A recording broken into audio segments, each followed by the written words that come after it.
जय श्री राम। जय हनुमान जी भक्तों।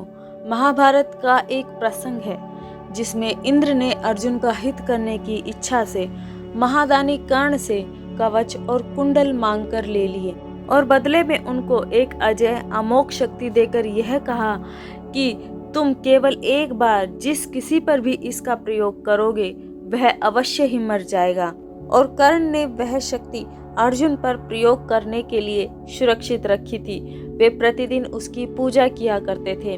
महाभारत युद्ध में एक रात्रि को भीमपुत्र राक्षस घटोत्कच ने एक ऐसा भीषण युद्ध किया कि सारा कौरव दल जीवन से निराश हो गया।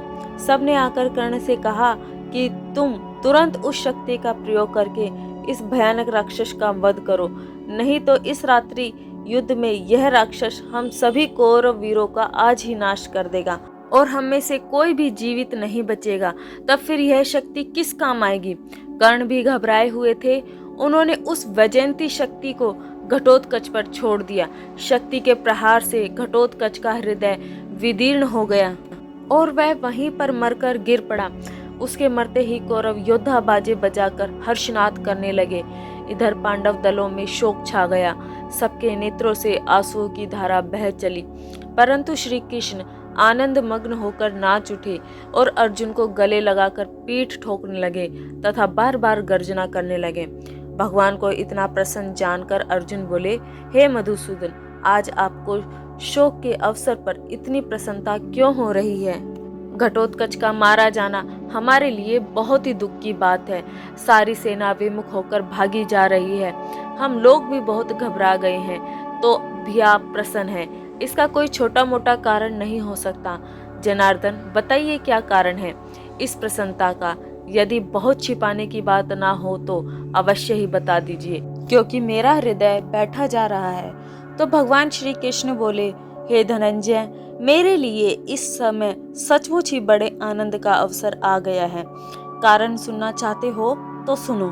तुम जानते हो कर्ण ने घटोत्कच को मारा है, पर मैं कहता हूँ कि इंद्र की दी हुई शक्ति को निष्फल करके एक प्रकार से घटोत्कच ने ही कर्ण को मार डाला है। अब तुम कर्ण को मरा हुआ ही समझो।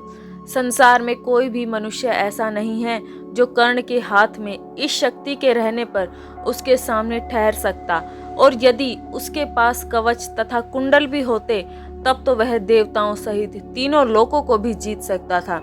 उस अवस्था में इंद्र, कुबेर, वरुण तथा यमराज भी युद्ध करने में उसका सामना नहीं कर सकते थे।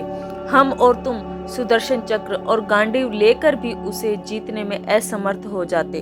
तुम्हारा ही हित करने के लिए इंद्र ने छल से उसे कुंडल और कवच से हीन कर दिया था, और उसके बदले में जब से इंद्र ने उसे अमोघ शक्ति दे दी थी तब से वह सदा तुम्हें मरा हुआ ही समझता था।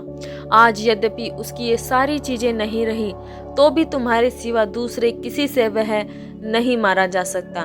कर्ण ब्राह्मणों का भक्त, सत्यवादी, तपस्वी, व्रतधारी और शत्रुओं पर भी दया करने वाला है, इसलिए वह धर्म कहलाता है। संपूर्ण देवताएं चारों ओर से कर्ण पर बाणों की वर्षा करे तो भी वह उसे नहीं जीत सकते। यद्यपि इस युद्ध में कर्ण अपनी शक्ति के द्वारा घटोत्कच को नहीं मार डालता तो स्वयं मुझे ही इसका वध करना पड़ता, लेकिन मुझे तुम लोगों द्वारा ही यह कार्य करवाना था।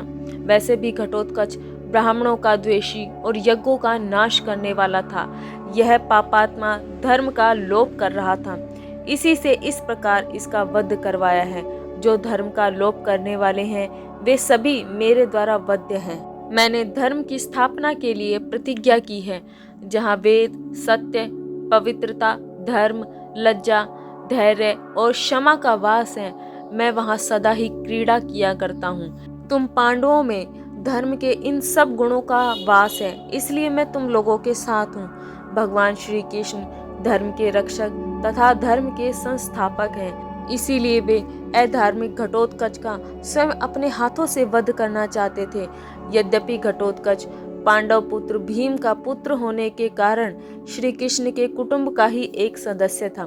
श्री कृष्ण अपने परिवार के लोगों के, कुटुंब परिवारों के, संबंधियों के नित्य हितैषी और हित साधक थे, परंतु धर्म विरोधी होने पर वे किसी भी अपने परिवार के लोगों को क्षमा नहीं करते थे। कंस उनके सगे मामा थे, लेकिन अधार्मिक और आसुरी प्रवृत्ति होने के कारण स्वयं श्री कृष्ण ने अपने सगे मामा का वध किया और लोगों को उनके अत्याचारों से मुक्त किया और इसी प्रकार घटोत्कच के मारे जाने पर प्रसन्नता व्यक्त की। वीडियो अच्छी लगे तो वीडियो को लाइक जरूर करें। चैनल को आप सब्सक्राइब भी कर सकते हो। जय श्री राम, जय हनुमान जी भक्तों।